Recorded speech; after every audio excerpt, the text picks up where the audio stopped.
What is good with y'all? It is me Mubarak and welcome back to a brand new video. In today's video, we're gonna be taking a look at rappers that got themselves into very bad record deals. You guys won't believe how badly these rappers got finessed by their record labels, so make sure to watch the whole video if you guys want to hear about some unbelievable situations rappers got themselves into. But with that being said, let's get straight into it.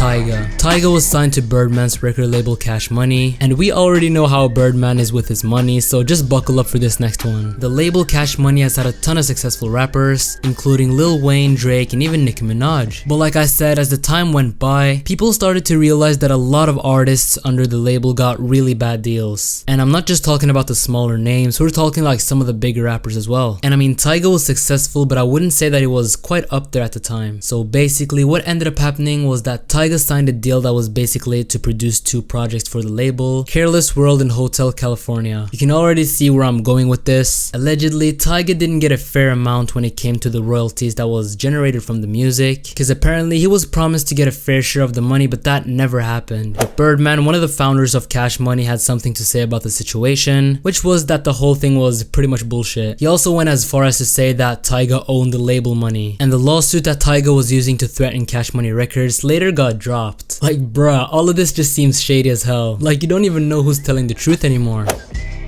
Desiigner.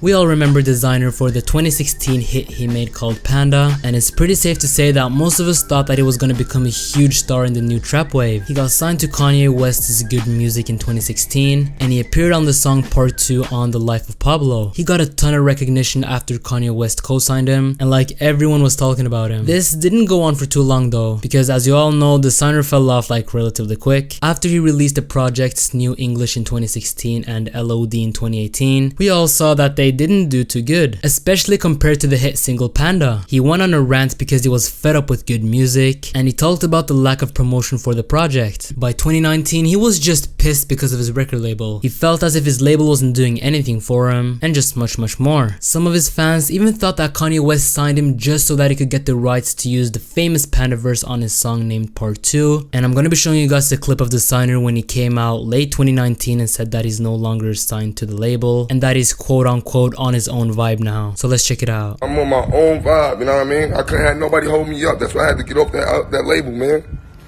No funny shit. Ain't nobody drop me. I asked for the release, you know what I mean? So, word, man. I'm just thinking about smarter ways.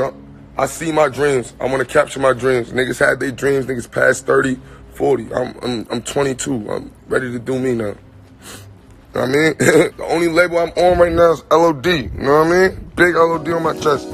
And now we have Blueface. Oh my god, this one is just sad to be honest. I'm gonna go over why I think Blueface's deal is like really bad, and it might seem a bit confusing, so make sure to pay attention to this one. So Blueface released Tatiana, and the song blew him up way more than ever before. This led to a lot of phone calls from big labels that wanted to sign Blueface, and the guy was only 21 years old at the time, and Blueface decided to sign with Cash Money West. The tricky part about the whole situation is that Cash Money West and Cash Money aren't the same. Cash Money West is a division of Cash Money, and it turns out that the actual Cash Money is under Republic, which is under Universal again. So that would mean that this whole thing is basically a pyramid scheme divided into 5 parts, and Blueface is at the very top of the pyramid. So if you guys don't get what I mean, basically all of these labels have the power to interfere with his songs, meaning that the money is most likely split between all of them. This sounds really bad, especially because it seems like there is a very small chance that the artist himself takes home the biggest bag. Like it is so bad to the point where Blueface himself isn't even able to name all of the labels that are involved in a situation. Or just easily put, Blueface isn't able to name all of the parts of the pyramid. Like just imagine that. He doesn't even know who's taking parts of the money that he's generating.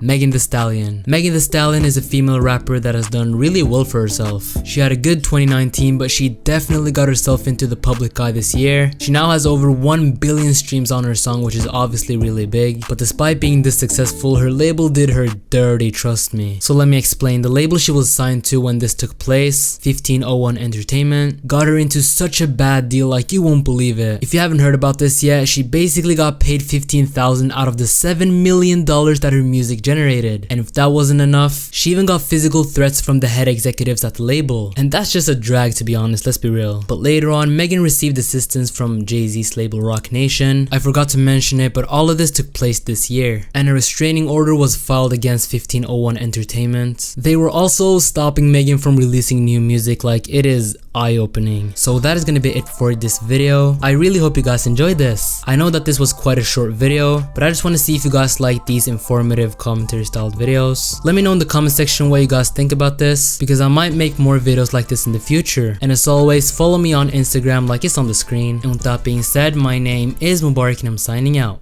Peace.